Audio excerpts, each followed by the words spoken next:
వాళ్ళని వదలకూడదు. అదే భయం. అలాంటి వాళ్ళని ఇక్కడ కాదు ఢిల్లీ సైతంలో కూడా వచ్చేసి అక్కడ నడి రోడ్లో నిలబెట్టి ఉరి తీసినా కూడా తప్పు లేదు, అదే భయం. అక్కడతో అయిపోతుంది. ఎందుకు భయం వేరే అంటే దేశంలో అయితే ఎప్పుడో కరెక్ట్ గా ఎందుకు తీసేవారు. భయం అంటే గురువు గారు ఇప్పుడు ఒక నక్షత్ర విధంగా వాళ్ళు శక్తులు సంపాదించుకోవడానికి ఈ రోజు ఈ అమ్మాయిని ట్రాప్ చేశారు, కానీ రేపు వాళ్ళు ఇంకో వ్యాపారం చేస్తూ వ్యభిచార ఊబిలోకి నెట్టడం కానీ అమ్మాయిలు అమ్మేయడం కానీ ఆ కోణంలో ఒక్కొక్కరిని దాటనంపరని గ్యారంటీ ఏంటి? ఖచ్చితంగా అండి. ఇప్పుడు వాళ్ళ కింద ఉన్నటువంటి అసిస్టెంట్స్ కానీ పిఎల్ కావచ్చు ఇలాంటి వాళ్ళు చాలా మంది ఉంటారు వాళ్ళ కింద. వీరందరూ కూడా డబ్బు కోసం చేస్తారు. కొంతమంది విద్యలు నేర్చుకోవడానికి చాలా ఈ రోజుల్లో చాలా మంది ఉన్నారండి. కామన్ పీపుల్ నాకు ఒక హిప్నటిజం వచ్చి చాలు, నేను ఎవరినైనా నేను కూర్చోబెడతాను, నేను రాజులాగా ఉండిపోవాలనే శక్తి ప్రతి ఒక్కరిలో ఉన్నటువంటి ఇదే ఉందండి. డబ్బుతో పోయినా డబ్బు ఎంతైనా పెడుతున్నారు. వారికి ఏదైనా విద్య నేర్చుకుంటే చాలు. ప్రతి కామన్ మ్యాన్ కూడా ఈ రోజుల్లో అదే పరిస్థితిలో ఉన్నారు. అలాంటప్పుడు వాళ్ళకి జరగదని ఏం లేదండి. కొన్ని పోస్ట్ ఏరియాస్లు జరగనున్నాయి. ఇంకోటి ఏంటంటే తను ట్రాన్స్జెండర్ కూడా చెప్పలేము. ట్రాన్స్జెండర్స్ కూడా ఇలాంటివి చెయ్యరు. ట్రాన్స్జెండర్ వచ్చేసి ట్రాన్స్జెండర్ నే పెళ్లి చేసుకుంటారు. ట్రాన్స్జెండర్ నే పెళ్లి చేసుకుంటారు. వాళ్ళు చాలా నియమంగా ఉంటారు. ఇంకొకటి ఈయన ట్రాన్స్జెండర్ అని చెప్పుకుంటున్నారు. ఇప్పుడు వాస్తవంగా చెప్పాలంటే లింగ మార్పిడి చేయించుకున్నాడు. ఎలా చేయించుకుంటారు? తనకంటూ ఫీలింగ్స్ లేకపోతే నేను ఒక ట్రాన్స్జెండర్ గా మారిపోవాలి అని చెప్పేసి తను చేయించుకుంటారు. కానీ తనేలా ఈ అమ్మాయితో ఇచ్చేస్తా ఉన్నారు? ఖచ్చితంగా అది ఇదైతే ఏమిందంటే అతను నేర్చుకుంది ట్రాన్స్జెండర్ చేయించుకున్నారు కదా. ట్రాన్స్జెండర్ చేయించుకునే ఫీలింగ్స్ మారవండి. ట్రాన్స్జెండర్ ఇప్పుడు ఎగ్జాంపుల్ చెప్తాను మీకు. ఒక 20 years బాబు ఉంటాడు. 20 years కల్లా ఒక పర్సన్ ఉంటారు. తనకు ఉండేటువంటి ఫీలింగ్స్ కానీ తనకు ఉండేటువంటి ఆ ఒక నరాల బలం కానీ వేరే ఉంటుంది. 40 years వచ్చేప్పటికి వేరే ఉంటుంది. 60 years వచ్చేప్పటికి వేరే ఉంటుంది. కానీ వాళ్ళ ఆలోచన పోదు. ఆలోచన ఫీలింగ్స్ అలానే ఉంటాయి. తను ఎంత ట్రాన్స్జెండర్ అయినా సరే ఒకప్పుడు జెంట్స్, ఆ ఫీలింగ్స్ అనేది పోదు. ఈ రోజుల్లో ఏంటంటే టెక్నాలజీ పెరిగిపోయి మిషనరీస్ వచ్చాయి. ఆ మిషనరీస్ ద్వారా కూడా వాళ్ళకి ఆ ఫీలింగ్స్ అనేది తీర్చుకునేటువంటి విధ విధానాలు ఉన్నాయి. అయితే ఇక్కడ ఈ అమ్మాయిని అయితే అతను వాడాడు, అంతే, అతను యూజ్ చేసుకోడు. ఈ అమ్మాయిలో తనకు కావాల్సింది ఏంటంటే మంత్లీ వచ్చినటువంటి సమస్యకు వచ్చినటువంటి ఆ ఒక ఋతుస్రావం కావాల్సినటువంటి ద్రవ్యం కావాలి వీళ్ళకి. ఆవిడ హార్మోన్స్ లో ఉన్నటువంటి బ్లడ్ కావాలి. కొన్ని సందర్భాల్లో లైవ్ బ్లడ్ అంటారు, అప్పటికప్పుడే తీసింది కావాలి. ఆ బొటన వేలుది, హార్ట్ దగ్గరది, ఇలా చాలా సెన్సిటివ్ ప్లేసెస్ నుంచి బ్లడ్ తీస్తారు. ఒక్కొక్క దగ్గర అయితే కొరికి కూడా తీస్తారు బ్లడ్ ని. ఆ బ్లడ్ తీసుకెళ్ళి అక్కడ అభిషేకం చేస్తే ఆ అభిషేకంతో పాటు ఆ ఒక వాళ్ళకి కావాల్సినటువంటి ఆ శక్తి. అమ్మాయి చెప్పింది కాళికామాత పూజ చేస్తాడు రోజు, అమ్మవారికి అభిషేకం రక్తం అభిషేకం చేస్తాడు. అంటే రక్తం అభిషేకం ఎట్లా చేస్తాడు, ఎక్కడి నుంచి తెస్తాడు రక్తం అంటే అమ్మాయి ఏం చెప్పిందంటే తన వేలును కోసుకొని అమ్మవారికి. అది మొదటి స్టేజీ తనకి తానే ఇవ్వాలి. ఆ అమ్మాయి చెప్పింది లైవ్ గా. మొదటి స్టేజీ చిటిన వేలు నుంచి, చిటికిన వేలు మధ్య వేలు నుంచి మొదటి స్టేజ్ తనకి తానే బ్లడ్ ఇవ్వాలి. ఒకసారి కంఠం రైట్ సైడ్ నుంచి ఇక్కడ నుంచి బ్లడ్ తీసిస్తారు. అప్పుడు అమ్మవారు వారికి కొన్ని రకాల శక్తులు ఇస్తుంది. ఎదుటి వాళ్ళని ఎలా గమనించాలి, ఎలాంటి వాళ్ళని తీసుకురావాలి, అలాంటి శక్తిని ఇస్తుంది. అప్పుడు ఆ ఆడపిల్లల్ని వశం చేసుకొని ఇలా హిప్నటైజింగ్ చేసి తీసుకెళ్తారు. మనకి కనిపించేటువంటి వర్షిని కాదండి, మనకి కనపడినటువంటి పిల్లలు చాలా మంది బలయ్యారు. అతనే కాదు, చాలా మంది గురువులు, చాలా మంది ఇట్లా పేర్లు, అడ్డమైన పేర్లు పెట్టుకొని, అంటే పేర్లు గొప్పవి, ఇలాంటి అడ్డమైన వాళ్ళు పెట్టుకోవడం గొప్ప కాదు కదా. ఇలాంటి అడ్డమైన వాళ్ళు అలాంటి గొప్ప పేర్లు పెట్టుకొని చాలా మంది కొన్ని కోస్ట్ ఏరియాస్ ఉంటాయండి, ఈస్ట్ వెస్ట్ కావచ్చు, ఒరిస్సా లాంటి ప్రాంతాల్లో ఆడపిల్లలు అమ్మేటువంటి ప్రక్రియ ఉంటుంది. అక్కడ కొన్ని అడవుల్లో పడేటువంటి కొన్ని రకాల జాతుల పిల్లలు, ఆ మనుషులు ఆ పిల్లలు పుట్టగానే అమ్మేస్తారు. ఆ అమ్మేసేటువంటి తరుణంలో ఇలాంటి వాళ్ళు వెళ్ళేసి అక్కడి నుంచి పిల్లల్ని తెచ్చుకుంటారు. వాళ్ళందరూ పబ్లిసిటీలోకి రారు. ఆ పిల్లల్ని తెచ్చుకొని 3 సంవత్సరాలు పెంచుతారు. 3 సంవత్సరాల తర్వాత వాళ్ళకి కొన్ని రకాల చెట్టు క్రేలు ఇస్తే వాళ్ళకి పుష్పవత అయ్యేటువంటి క్రేన్ ప్రక్రియ చేస్తారు. ఇది కలకత్తా ఏరియాలో బాగా ప్రసిద్ధి. కలకత్తా ఏరియాలో, ఈస్ట్ బెంగాల్, వెస్ట్ బెంగాల్లో ఇది చాలా ఉంటుందన్నమాట. అక్కడ ఇప్పుడు కూడా అమ్ముతారు మెడిసిన్. 12 ఏళ్ళు రాగానే వాళ్ళకి పెద్ద మనిషి అయ్యేదానికి హార్మోన్స్ లెవెల్ చేస్తారు. ఆ హార్మోన్స్ లెవెల్ వేసి వీళ్ళకి ఋతుస్రావం వచ్చిందంటే అమ్మేస్తారు పిల్లల్ని. ఏంటి గురువు గారు అలాంటి అమ్మేసేదానికి బెంగాల్ లాంటి ఏరియాస్ చాలా ఉన్నాయి. ఇప్పటికి కూడా ఉంది, మధ్యప్రదేశ్, బెంగాల్, రాజస్థాన్. దేవుని నమ్మేవాళ్ళు, దేవుడు అనుగ్రహం ఉండాలి దేనికైనా గానీ, టైం వస్తే ఏది ఆగదు అనేవాళ్ళు. అంటే ఫారెన్ కోళ్ళు ఉంటాయి, ఫారెన్ కోళ్ళు ఉంటాయి. అక్కడ పిల్లలు పుట్టేదానికి కూడా అలాంటి క్రియలు ఉన్నాయి. ఇప్పుడు కూడా ఉంది, ఐవి సంథింగ్ ఉన్నాయి కదా, కృత్రిమ పిల్లలు, ఫారెన్ కోళ్ళు అనే కృత్రిమ పిల్లలు. అంటే ఇప్పుడు వీళ్ళు పిల్లల్ని కనే అవకాశం ఉంది అంటారు? లేదు. మరి అంత బల్లగుద్ది చెప్తున్నారు. అదే చెప్తాను. ఇప్పుడు ఈవిడ మైకులో ఉంటుంది, ఎవరు కనిపించినా ఆయనే కనిపిస్తాడు. కంటికి ఎవరు కనిపించినా అదే ఎర్రచీర కట్టుకుందల్లా నా భార్య నా అంటారు కదా. పెళ్ళమే అంటారు కదా, అలాగే పచ్చకామలు కమ్మినడుగు లోకమంతా పచ్చగా అందుకే నల్ల బంగారం అని తిరుగుతా ఉంది కదా. అయితే ఆ సమయాల్లో అడవిల్లో ఉంటూ ఎక్కడైనా ఉండి ఇప్పుడు ఒక రూమ్ లో లైట్ ఆపితే కూడా ఏం తెలుస్తుందండి మీకు? అవును తెలియదు. అవును. ఆ ఘోరినే కనిపిస్తాడు, మాట్లాడరు. అక్కడ ఏం జరుగుతుంది ఎవరు తెలుస్తుంది? అంతగా మార్చేసింది మొత్తం కూడా, అలా మార్చేసిందని చెప్పాలో మార్చేసాడని చెప్పాలో కూడా తెలియదు. అది కరెక్ట్. అసలు ఏం పిలవాలో కూడా అర్థం కాని ఇదిలో ఉండిపోయింది. ఇక్కడ ఫైనల్ గా ఏంటంటే ఈ అఘోరిని చాప్టర్ ని ఇంతటితో క్లోజ్ చేస్తే చాలా మందికి ఉపశమనం ఇది దొరుకుతుంది. క్లోజ్ చేయాలన్నా ఎవరు ముందుకు రావాలంటారు? ప్రభుత్వం రావాలి, చొరవ చేసుకుని. ప్రభుత్వం రాదు, ఎందుకంటే ప్రభుత్వాలు కొన్ని రకాల రాష్ట్రాల్లో ప్రభుత్వాల్లో ఉన్నటువంటి మెయిన్ లీడర్స్, ఆ లీడర్స్ దగ్గర ఉన్నటువంటి మనీకి అతను బినామీగా ఉంటున్నారు కాబట్టి ఖచ్చితంగా. ఓకే, మీకు ప్రూఫ్ కావాలన్నా నేను చూపించగలుగుతా. ఖచ్చితంగా కావాలి. మనుషుల పేరు చెప్పడం కన్నా కూడా ప్రూఫ్ అంటే ఫోటోల వల్ల కాదు, చూపిస్తాను. చూపించండి, ఎందుకంటే అది ఖచ్చితంగా ఇప్పుడు జనాలకి ముఖ్యంగా అవసరం. ఎందుకంటే ఇలాంటి వాళ్ళ ట్రాప్ లో పడకూడదు. ఇదిగోండి, ఇప్పుడు అసలు అతను మీకు అక్కడ అతను అలియాస్ శ్రీనివాస్ ఎవరైతే ఉన్నారో, ఇది మనకు వచ్చేసి ఇలా అంటే కాదు, ఇలా అంటే ఎస్ అని. అంటే అడ్డం తిరిగితే కాదు, నిలువు ఇలా తిరిగితే ఎస్ అని, నిజమని.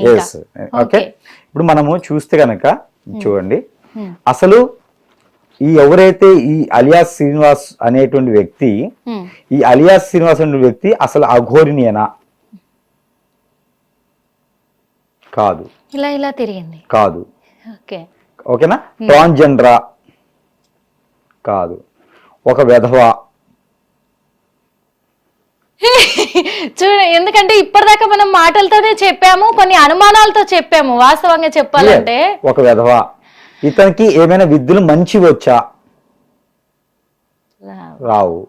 పోని ఇప్పుడు అతను నేర్చుకున్నటువంటి ఏదైతే ఉందో బాదల్ముఖి విద్య, ఎస్ అంటే చేతబడి చేయడానికి, హిప్నటైజ్ చేయడానికి. యక్షిణి లాంటి విద్యలా? ఎస్. ఈ విద్యలకి కనబడ ఇప్పుడు ఆ వర్షిణి అనే అవతన్ని, వర్షిణి అనే ఒక వ్యక్తిని ఈ అఘోరిని అనేటువంటి పేరు గల ఈ అధవ పెళ్లి చేసుకున్నాడా? కాదు. పెళ్లి అనే పేరుతో అష్టదిబ్బందులో ఒక భాగంగా చేశాడా? ఓకే, ఇందాక మనం మాట్లాడుకున్నాం కదా, క్లియర్. అసలు ఇదేంటిది గురువు గారు? ఇది పెండిలం. ఇది మన మైండ్ సెట్ కి కరెక్ట్ చేసుకోవాలి. ఇందులో అమ్మవారి యొక్క ఇది ఉంటుంది. సో మనం అడిగే క్వశ్చన్ కి ఆన్సర్ ఇస్తుంది. ఇది ఖచ్చితంగా ఇస్తుంది. నా ఎదురుగా కూర్చున్నవాడి పేరు వసుంధర, శాంతి, జ్యోతి, నిర్మల. ఓకే,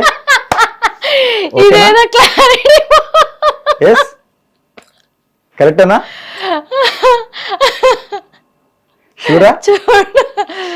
నా పేరు చెప్తే అంటే నా పేరు నిజంగా నిర్మలానా?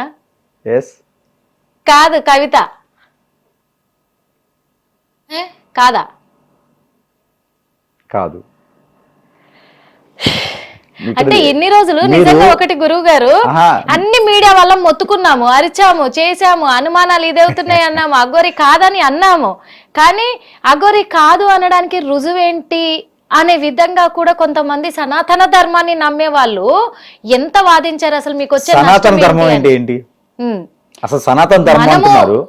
ఒక ధర్మంగా ఉంటూ మనం సాంప్రదాయంగా మనం ఎలా బ్రతకాలి, జీవన శైలి ఎలా ఉండాలి, వాల్యూస్ ఏంటి కదా తెలియచేసేదే సనాతన ధర్మం. అదేం బుక్ కాదు, అదే నేర్చుకునేటువంటి గణితం కాదు. వాళ్ళు ఎన్ని రకాలుగా అన్నారంటే, వాస్తవంగా చెప్పాలంటే ఆ అఘోరి మాత అమ్మవారి రూపం అట్లా తిరుగుతుంటే మీకు వచ్చే నష్టం ఏంది అని అడిగారు. నష్టం ఎందుకు లేదు? వాళ్ళకి ఆడపిల్ల నుండి తీసుకెళ్ళి ఇమ్మనండి, లేదా భార్యలు గాని చెల్లెలు గాని వీళ్ళంతా అఘోరికి సపోర్ట్ చేసి మాట్లాడిన వాళ్ళంతా ఏం చెప్తారు? ఇప్పుడు అఘోరిని సపోర్ట్ చేసే ప్రతి ఒక్కరిని తీసుకెళ్లి జైల్లో పెట్టడమే, లేదా వాళ్ళని ఆ విద్య మానుకొని కూర్చోబెట్టడమే. లేదా వాళ్ళతో పాటు తిరగమని చెప్పడమే, వాళ్ళని కూడా వెలివేయటం. నాకు ఇంకొకటి తెలుసుకోవాలని ఉంది, మీడియా ముఖంగా చెప్పండి. సత్యం నిరూపించాలని ఉంది. ఖచ్చితంగా. ఎందుకు అంటే ఇప్పుడు నెక్స్ట్ వీళ్ళిద్దరు పెళ్లి చేసుకున్నారు, ఓకే, వాళ్ళు పిల్లల్ని కనరా అనేది వాళ్ళ కర్మ, అది ఎవరు చూడదలుచుకోలేదు కూడా. మన కర్మ అది, మనం చూడటం. వాళ్ళు అదే కదా, వాళ్ళు కనబోయే పిల్లల్ని కూడా ఎవరు చూడాలని కూడా అనుకోవట్లేదు, అంత ధైర్యం సాహసం చెయ్యట్లేరు కూడా. ఇక్కడ ముఖ్యంగా మీరు చెప్పండి. అందుకు కానీ ఈ పెళ్లి అయిపోయింది, మరి తర్వాత వాళ్ళ లైఫ్ అంటే వాళ్ళు ఎదుర్కోబోయే పరిణామాలు ఎంత దరిద్రంగా ఉండబోతున్నాయి. ఈ వర్షిని సేఫా అన్సేఫా అది కావాలి. వర్షిని ఇప్పుడు అఘోర అని చెప్పుకునేటువంటి వెధవ చేతుల్లో నుంచి వర్షిని సేఫ్ అవుతుందా? అవ్వదు. ఈ అఘోర అనిపించుకునేటువంటి వెధవ నుంచి ఈ వర్షినికి పిల్లల్ని కంటుందా? ఆమెకి హిప్నటిజం జరిగిందా? వర్షినికి హిప్నటిజం జరిగిందా? వర్షినికి మందు కూడా పెట్టారా? ఇవన్నీ కూడా అలియా శ్రీనివాసే చేశాడా? దేనికోసం? పేరా, డబ్బా?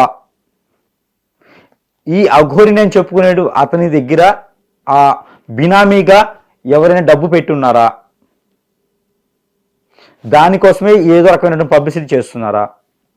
ఈ అఘోరిని ఎవరికైనా బినామీగా ఉందా? ఎస్.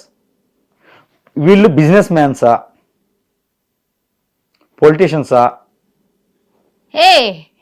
ఏ రాష్ట్రం? ఆంధ్రప్రదేశ్, తెలంగాణ, ఇంకా మరో రాష్ట్రాలు ఏమైనా ఉన్నాయా? ఓకే, తెలంగాణ రాష్ట్ర. ఇంతకీ వర్షిని బలి తీసుకోబోతున్నాడా? వర్షిని బలి తీసుకోరండి, బలి తీసుకోరు. బ్లడ్ ఒకటే తీస్తారు. ఆవిడ మొత్తం ఆ సర్వము లాగేస్తారు. ఒక డెలివరీ అయినటువంటి స్త్రీ ఎలా ఉందో, డెలివరీ అయినటువంటి స్త్రీ ఎలా ఉందో అలా చేసేస్తారు. మనిషిని ఉంచుతారు, మనిషిని వాళ్ళకి ప్రాణం అవసరం లేదు. ఆ తర్వాత అమ్మ ఏం కావాలి? ఏమవ్వదు, ఇక ముసలిది అయిపోయేది, అట్లా ఇంటికి వచ్చేస్తుంది. అంటే అవతారం మొత్తం మారిపోతుంది. మీరు భైరవదీపం సినిమాలో బాలకృష్ణ గారు ఉంటది కదా, ఆ టైపు ఉండిపోద్ది. ఇంకోటి, ఈ అఘోరిని చేసేటువంటి ప్రక్రియ, పబ్లిసిటీ కోసం చేసేటువంటి క్రియల్లో దీని వెనకున్నటువంటిది నేను 2 అడుగుదాం అనుకుంటున్నాను. ఇలాంటి ఆడపిల్లలు రాధా గారు, వర్షిణి గారే కాకుండా ఇంకా ఎంతమంది బలై ఉండొచ్చు? బలై అయి ఉన్నారా? అయి ఉన్నారు. ఇంకా అవుతారా? ఇలానే వదిలేస్తే ఇంకా అవుతారు. బట్ ఎంతమంది బలయ్యారో కూడా చెప్తాను. ఎంతమంది ఇప్పటివరకు బలై ఉన్నారు, ఎంతమంది బయటకు వచ్చి ఉన్నారు? 1, 2, 3, 5, 7, 9, 10, 11, మొత్తం అఘోరిని చేతిలో 11 మంది బలయ్యారు. తను చెప్పింది ఒక మాట లైవ్ గా, మొత్తం నా దగ్గర 11 మంది అమ్మాయిలు ఉన్నారు, రాష్ట్రానికి ఒకరు ఉన్నారు. ఎక్కడున్నారంటే రాష్ట్రానికి ఒకరు ఉన్నారు. నేను చెప్పలేదు కదా, నాకు తెలియదు. ఇప్పుడు వాళ్ళందరూ కూడా నా దగ్గర విద్య నేర్చుకోవడానికే ఉన్నారు 11 మంది అమ్మాయిలు. ఇప్పుడు ఈ విషయం నాకు తెలియదు, ఇప్పుడు నాకు తెలియదు ఇప్పుడు వరకు ఈ విషయం. అందుకే ఎంత మందిని చెప్తాదో చూసి అడుగుదామని నేను ఆగాను. 11 మందిని చెప్తుంది. 11 మంది ఉన్నారని ఆమె చెప్పింది లైవ్. శ్రీనివాసే చెప్పాడు లైవ్ గా. ఇప్పుడు అదే వచ్చింది, 11 మంది ఉన్నారని. 11 మంది ఆవిడ వల్ల బలైనారు. ఒకటి. ఇంకోటి ఉంది, ఇప్పుడు మీడియా ముందుకు కానీ పబ్లిసిటీలోకి కానీ ఏదో ఒక విధంగా ఎంతమంది బయటకు వచ్చినారు? 1, 2, 3, 3 నెంబర్స్ వచ్చారు బయటకి. అవును, కేసు పెట్టిన వాళ్ళు ఒకరు, లాయర్ ఒకరు, ఈ అమ్మాయి వర్షిని, 3 వచ్చారు బయటికి. ఇంకా తదిమ్మ వాళ్ళు ఉండొచ్చు, లేకపోయి ఉండొచ్చు, వాళ్ళు ఏదో కాన్ఫిడెన్స్ లో ఉండొచ్చు, ఏమైనా జరగవచ్చు.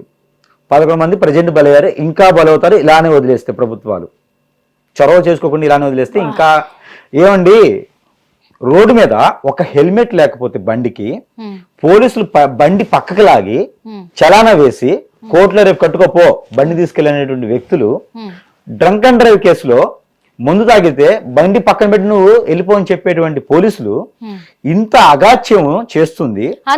ఈ ఆడపిల్లల్ని జోలికి ఇలా చేస్తుంటే ఎందుకు రావట్లేదంటే కారణాలు ఇవి. ముఖ్యంగా ఓకే, మీరు చెప్పిందంతా కూడా 100% వాస్తవం అని కూడా నమ్మాలి కూడా. కానీ ఇప్పుడు మీరు ప్రూఫ్తో సహా మాకు చూపించారు కదా, నిజంగా ఇది అబద్ధమా నిజమా, ఎంతమంది ఉన్నారు, ఎంతమంది ఇంకా బయటికి రావాల్సిన వాళ్ళు ఉన్నారు, బయటికి ఎంతమంది వచ్చారు, అన్ని అసలు వాళ్ళకి ఏం జరిగిందో కూడా తెలియదు, వాళ్ళు చూపించారు. రివీల్ అవ్వలేరు మైండ్ నిజంగా అంటే జనాలు కూడా నమ్మరు, అంటే వీళ్ళు ఏదో మ్యాజిక్ చేస్తున్నారు అనుకుంటారు. అది నిజమని మీరు చెప్పేది, అంటే మీరు ప్రూఫ్స్ తో బయట పెట్టారు, ఆ ప్రూఫ్ నిజమని ఎలా నమ్మడం? ప్రూఫ్ నిజమని నమ్మడం అని ఎలా అంటే, దీంట్లో మనము అంటే మీరు ఏ వస్తువుతో అయితే చూస్తున్నారో అమృతం తీసుకొచ్చి ఇచ్చినా కూడా అది విషయంలోనే కనిపించింది నమ్మలేని వాళ్ళకి. సెంటిమెంట్లు, మూఢనమ్మకాలు, రిలేషన్షిప్స్ ఇవన్నీ కూడా చాలా మంది నమ్మరు. వాళ్ళ కోసం నేను చేయలేదు, నమ్మిన వాళ్ళకి అవేర్నెస్ కావాలి ఫస్ట్ ఆఫ్ ఆల్. ఇప్పుడు అఘోరిని ఏంటి, ఆ పరిస్థితి ఏంటి అనేది అందరిలో ఉన్నటువంటి అనుమానమే. ఇప్పుడు నాకు తెలిసినటువంటి విద్య ప్రకారంగా నేను చేసి చూపించాను. ఇప్పుడు చేతులు మంట తెస్తేనే అంటే ఖచ్చితంగా మంట తెప్పిస్తాను, కానీ అది విద్య కాదు, అది గడికట్టు, అది కడికట్టు. ఏం లేదండి, కొన్ని పౌడర్స్ ఉంటాయి, చెయ్యిలానే ఉంటుంది, చేతులు పౌడర్స్ ఇలా అంటే మంట వచ్చేస్తుంది. కొబ్బరికాయను పగలగొట్టొచ్చు, నోట్లో నుంచి శివలింగం తీయొచ్చు, అవన్నీ సాయిబాబా నీళ్లు పాలు తాగుతాడు, వినాయకుడు గరిక తింటాడు, చెట్టుకి పాలు కారుతాయి. ఇవన్నీ ఎట్లా నమ్ముతారు? అవన్నీ కూడా కడికట్టని నేను చెప్తాను, అవన్నీ కూడా కడికట్టని నేను చెప్తాను. ఎందుకంటే నేనున్నానండి, ఈ బూది ఇలా అంటే ఈ బూది వచ్చేస్తుంది, నాకు కూడా నేను తెప్పిస్తా. అది నమ్ముతారంటే చెప్పిస్తా స్పాట్ లో తెప్పిస్తారా? ఇప్పుడు కాదు, దానికి సంబంధించి నేను తెచ్చుకోవాలిగా. ఓకే నెక్స్ట్ దాంట్లో ఖచ్చితంగా చేద్దాం. ఎందుకంటే ఇప్పుడు జనాలు ఈ నిజంగా ఈ సనాతన ధర్మాన్ని నమ్ముతున్నామనే వాళ్ళు అఘోరిని అంతకంటే ఎక్కువ నమ్మారు. వాళ్ళ కోసమైనా ఇవన్నీ చూపించాలి, మనం చేయాలి. అబద్ధము అని నిరూపించాలి. ఎందుకంటే ఇప్పుడు కొంతమందిని బలి తీసుకోబోతున్నాడు ఆ రాక్షసుడు. వాస్తవంగా చెప్పాలంటే ఆ ఘట్టంలోనే ఈ వర్షిని పెళ్లి ఒకటి. ఇవన్నీ కూడా ఏం లేదండి, ఇది అందరికి తెలిసినటువంటి విద్యలో ఒకటి. మనకి ఆస్ట్రాలజీలో చాలా రకాలు ఉంటాయి. ఇప్పుడు చేచూ చెప్పేది ఉంటుంది, ఫేస్ రీడింగ్ ఉంటుంది, సిగ్నేచర్ రీడింగ్ ఉంటుంది, హై రీడింగ్ ఉంటుంది, హెయిర్ రీడింగ్ ఉంటుంది, ఇలాగనే బాడీ పర్సనల్ బట్టి చెప్పేది ఉంటుంది, హోరా ఉంటుంది, హరస్కోప్ ఉంటుంది, ప్రశ్న శాస్త్రం ఉంటుంది, గవ్వలతో చేస్తారు. అలాగనే ఇది కూడా ఒకటి. ఇప్పుడు చాలా మంది చాలా రకాలు చేస్తారు, దాంట్లో ఒక విద్యలే ఇది ఒకటి. ఇది చాలా మందికి తెలిసినటువంటి విద్య, తెలియంది అయితే ఏం కాదు. ఇప్పుడు మనకి దిక్చూసిలో దిక్కులు ఎలా చూస్తాం అనేది మనం గ్లోబుల్లో చూస్తూ ఉంటాము, మనం చూసుకుని వెళ్ళిపోతూ ఉంటాము. సముద్రంలో జర్నీ చేసే వారికి దిక్కులు తెలియదు. ఇప్పుడు పెళ్లి కూడా చేసుకున్నాడు కదా గురు. హిట్ టీవీ యాప్, ఇందులో short news, live news, entertainment shows, movies, digital magazines తో పాటు మీ జిల్లా వార్తలను కూడా ఫ్రీగా చూడొచ్చు. ఇంకెందుకు ఆలస్యం, వెంటనే హిట్ టీవీ యాప్ ని డౌన్లోడ్ చేసుకుని ఫ్రీగా ఎంటర్టైన్మెంట్ పొందండి. Hit TV app, hit TV app, please download hit TV app. Hit TV app ని ఫ్రీగా డౌన్లోడ్ చేసుకుని ఎంజాయ్ చేయండి. మీకు నచ్చిన ఎంటర్టైన్మెంట్ కోసం హిట్ టీవీ యాప్ ని ఫ్రీగా డౌన్లోడ్ చేసుకుని ఎంజాయ్ చేయండి. హిట్ టీవీ యాప్ ని డౌన్లోడ్ చేసుకుని ఆస్వాదించండి, ఆశీర్వదించండి. ఇంతమంది సెలబ్రిటీలు హిట్ టీవీ యాప్ ని డౌన్లోడ్ చేసుకోండి అని చెప్తున్నారంటే ఎంత మంచి యాప్ ఆలోచించండి. అమెరికా అమెరికా అమెరికా అమెరికాలో చదవాలనుకునే వాళ్ళకి విశ్వసనీయమైన పేరు మన శౌర్య కన్సల్టెన్సీ. UK లో 1 year masters, UK లో 1 year masters, 2 years work permit up to 5 years visa. Contact Saurya Consultancy. Contact 89851 89851.